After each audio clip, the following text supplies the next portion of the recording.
Alrighty, folks, I just wanted to give you a little bit of an update and kind of tell you where I am seeing we are at with things, and I think it's time to make an important update and to just kind of get a warning out there. I highly recommend folks do whatever they need to do to make sure you're stocked up, you're good to go with food, supplies, stuff like that. Most people that come here are of the prepper mindset or the preparedness mindset. If you're not of that mindset and you're just here because of the video title or whatever, I urge you to get stocked up as quickly as possible on food and supplies, anything you would need. Make sure you get stocked up. So here's what's going on. Here is the latest as of the time of me doing this video. Canada, the premier of Ontario, I guess, has just declared a state of emergency, a temporary state of emergency. They are apparently going to really up their game when it comes to enforcement. And it sounds like they're going to try to run them off. Now, it's Friday, so I would imagine more people will probably be moving in as far as protesters today, following on into tomorrow, of course, the weekend, Saturday being the big day for protesting. I don't know how this is going to go over up there. There is a lot of support for these truckers. You know this. I know this. There is actually the small fringe that's being talked about are those that are against this. I had to kind of laugh. I watched a video earlier. I haven't watched one in quite some time from Bo the Fifth Column, but he piped up about these trucker protests. And I don't know where he gets his information from, but he is smoking some good stuff, much better stuff than I've ever had.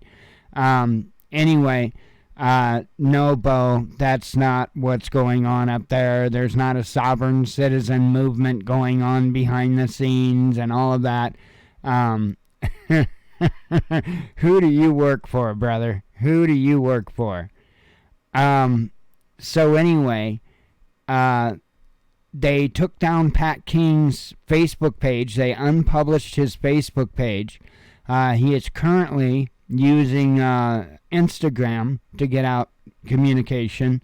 And I know I have told him, hopefully he sees it, Rumble is the way to go right now, because he's going to be nixed off of Instagram soon enough. So I'm trying to kind of keep as much information. This is a big thing. One thing they're going to want to do before they move in is they're going to want to stop the communication. They don't want him to be able to get his voice, his face out there. They want to stop that communication and cut that communication. They are in that phase right now. So big things are going to happen within the next 24 hours as far as the Canadian convoy is concerned. This is both in Ottawa, the city itself, and the bridge. Is it the Windsor Bridge? Something to that effect. Big things are going to happen both places. Now, I'm sure just as well big things will happen at Coots, so the border by Coots. They're going to try to squash this, and I don't know how it's going to turn out. Now, I've been talking now for 4 minutes, and I haven't even mentioned the U.S. So let me talk about where I see the U.S. convoy going. Now, again, everything is so fluid, especially with the latest information that I just talked about. I don't know how that's going to be handled. I don't know that people are going to be willing to back away from this. And that's an important thing to consider in all of this, is that I don't think people are going to be so willing to back down on this. And before we get into the U.S. stuff, I was watching the Ontario Premier's video, his conference that he had, and I'm telling you, man, I'm telling you, He had talked all about how, the Canadians had the right to protest and all that, and, they appreciate their protests, but then they just want them to go home. And so that's the crux of the problem here. People are not coming out to protest just to vent a little bit of steam and then go back home and things remain the same. That is not what people want. People, when they show up, when they voice their concerns, they don't want you to just act like you acknowledge them and then go right on doing what it is that they're protesting about.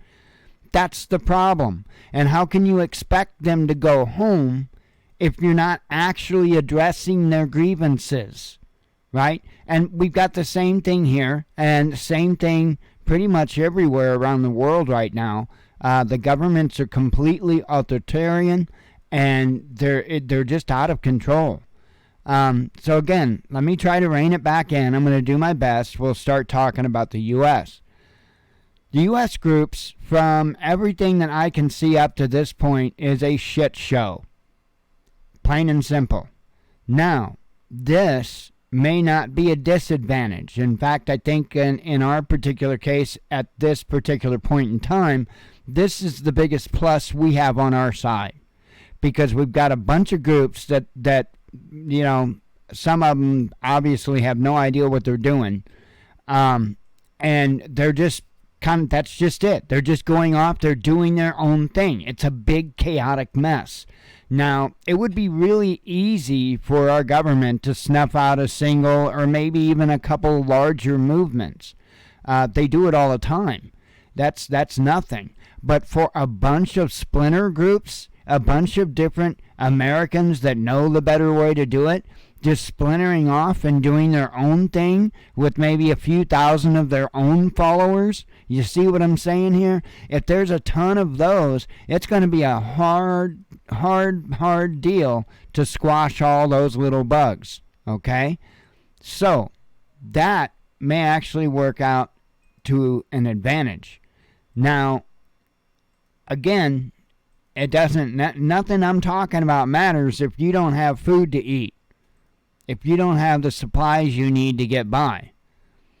I don't know what is going to happen. But if Canada falls hard because they decide to bring a boot down, and let's just say the people are prepared to deal with that boot coming down and move forward in dealing with that boot coming down, you may see things escalate overnight, in a heartbeat, the blink of an eye, here in the United States. And in fact, any of these groups that are sitting around with their thumbs up their ass, like this group that I'd been following, and planning big extravaganzas with a day or 2 days of speakers talking and all that stupid nonsense just to kick this off, these guys are going to be snuffed before they even get started. They are completely clueless on this. And there's other groups, like I said, some of them are reported to have already started heading out. So, again, very fluid situation. Just understand that when they bring the hammer down in Canada, it's going to be heard around the world. And I think you are going to see even more people around the world stand up to this. I really do, at this point, think that this is the Great Awakening that the Bible speaks about. I'm completely unapologetic about it. I really do believe that is what we are witnessing right before our eyes, right in this time. I think it's pretty amazing. But make sure you're ready and you're prepared to be able to deal with it. That's the whole point and purpose of this video. Okay, not just to update you as to what I see, what I know, but to urge you, if you're not ready, if you're not prepared, please do so now. Shalom.